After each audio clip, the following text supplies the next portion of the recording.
বলুন। নমস্কার। আজকে দেখলাম হিলি অঞ্চলের মহিলারা গিয়েছিলেন বিডিও সাহেবের কাছে। তাছাড়া পঞ্চায়েত সমিতির অধ্যক্ষকেও একটি প্রতিবেদন দিয়েছেন পথবাতির জন্য।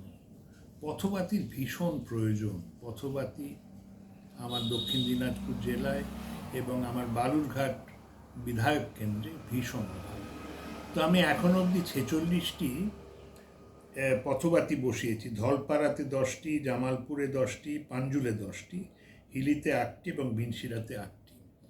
আরও 6টি পথবাতি আমার বিধায়ক তহবিলে আপনি জানেন সামান্য টাকা থাকে, 70 লাখ না 60 লাখ টাকা। তো ওতে 6টি যে লাগবে, একটি হচ্ছে হিলি বাস স্ট্যান্ডে, একটি হচ্ছে হিলি ব্লক ডেভেলপমেন্ট অফিসের সামনে, একটা হচ্ছে বালুপাড়া বাজারের কাছে, একটি হচ্ছে তিওর ট্রাফিক মোড় এবং একটি হচ্ছে তিওর কালীবাড়ি মোড়ের কাছে।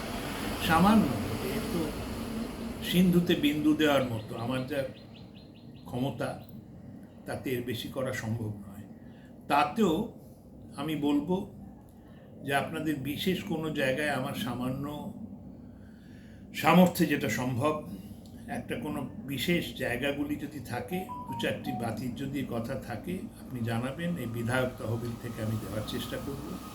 তাছাড়া বিডিও সাহেব এবং পঞ্চায়েত সমিতির অধ্যক্ষকে আমি জানাবো যে পথবাতির ভীষণ প্রয়োজন। আরজিকরের যে ঘটনা ঘটেছে, নক্কারজনক ঘটনা, আমরা জানি মহিলাদের নিরাপত্তার কি অভাব।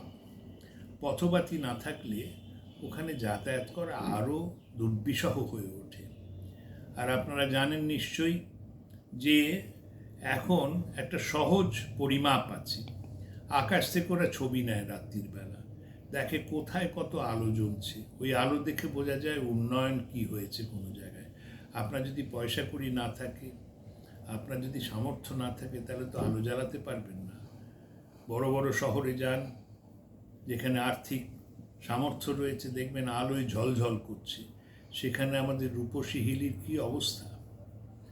তো আমার করজোড়ে অনুরোধ, বিডিও সাহেব, পঞ্চায়েত সমিতির অধ্যক্ষা, এই যে অভাব এটা পূরণ করুন।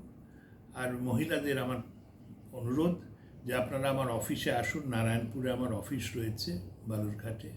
সেখানে আপনাদের কোনো বিশেষ জায়গায় যদি 2-4টি বাতি লাগে জানাবেন।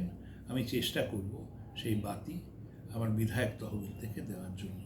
নমস্কার, ভালো থাকবেন, ভালো করবেন, সবার ভালো রাখুন, ভালো থাকুন। আর দুর্বিষয় একটা ভীষণ সংকটের সময় আরজিকরে কি হয়েছে জানেন। পথবাতি যতদিন না হচ্ছে ততদিন সাবধানে যাতায়াত করবেন, নিজেকে সুরক্ষিত রাখবেন। নমস্কার।